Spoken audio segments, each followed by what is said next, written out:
ওই যে আমাদের বরিশাল থেকে 2013 সালে একটা লঞ্চ আসছিল ঢাকার উদ্দেশ্যে। ওই লঞ্চের ভিতরে আব্দুল্লাহ নামে একটা সন্তান ছিল। ওই আব্দুল্লাহ ঢাকা গার্মেন্টসে চাকরি করে। ওর বাবা ছিল না, ছেলেটা ছিল এতিম, মা ছিল অসুস্থ।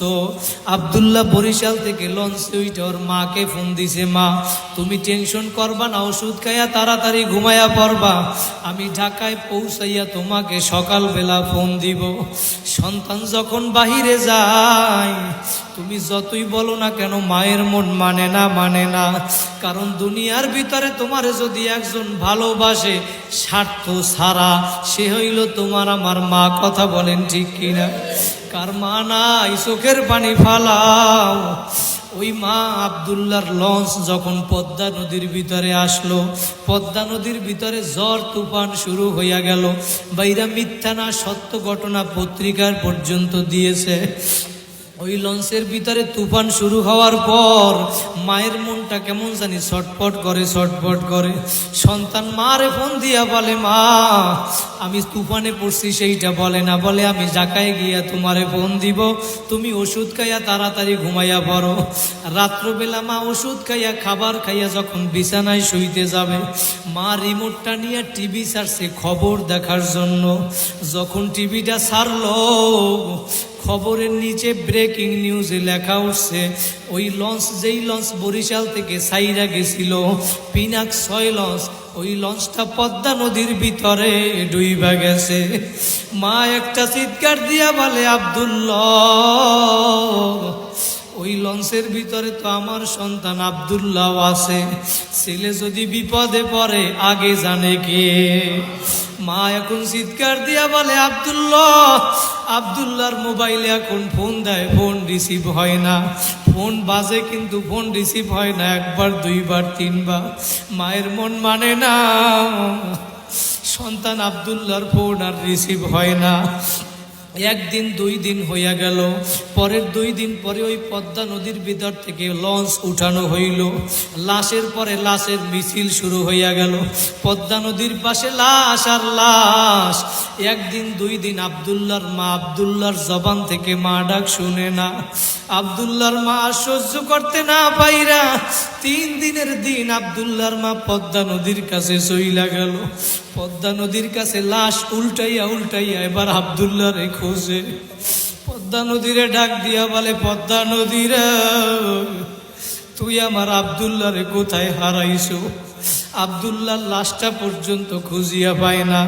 3 দিন 4 দিন হইয়া গেল। মা সন্তানের জন্য কি পরিমাণ মায়া, আমি সেইটা বুঝাতে চাইলাম আল্লাহর কি পরিমাণ মায়া।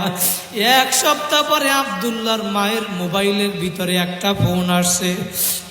মা এবার আব্দুল্লাহর ফোনটা রিসিভ কইরা এবং কথা বলে, বাবা আব্দুল্লাহ তুই আমার 1 সপ্তাহ মা বলিয়া ডাকো নাই, আমি তো পাগল হইয়া গেছি রে বাবা। ওই পাশ থেকে আওয়াজ আসলো, মা আমি আব্দুল্লাহ না, আমি পদ্মা থানার ওসি সাহেব বলছি, ওসি সাহেব।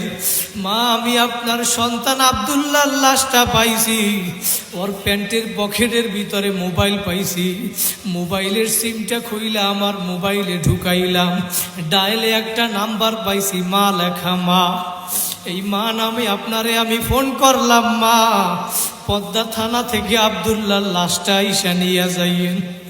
ওই আব্দুল্লাহর লাশ 1 সপ্তাহ হইয়া গেল, পইচা গন্ধ বের হইয়া গেল, মানুষ কাছেও যাইতে পারে না। আব্দুল্লাহর মা পদ্মা থানায় গিয়া আব্দুল্লাহর ওই পচা লাশটা কোলের মধ্যে লইয়া ডাক দেয়, বাবা আব্দুল্লাহ ওই লাশের ভিতরে পত্রিকায় লেখছে, ভিডিও আমরা দেখছি, ওই লাশের ভিতরে আব্দুল্লাহর গালের ভিতরে মুখের ভিতরে মা চুমা দেয়, ওর পচা গোস্ত মায়ের ঠোঁটের সাথে চুমার কারণে লাইগা পড়ে। তারপরেও মা লাশটা পালাইয়া দেয় না। সন্তানের জন্য কি পরিমাণ মায়া। এইখানে অনেক সন্তানরা আসো মা বাবারে ঘেরা মারি রাইখা আসছো, অনেক সন্তানরা আসো 3 কান 5 কান সাদা কাপড়ের প্যাকেট বানাইয়া মা বাবারে কবরে ফালাইয়া রাখছো।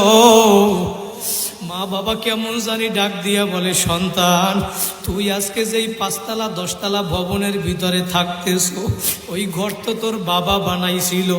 আজকে যেই ঘরের ভিতরে তুই বাড়ি জায়গার ভিতরে বাড়ি করছো, ওই ঘরটা ওই জায়গাটা তো তোর বাবাইকে নিয়ে দিছিল।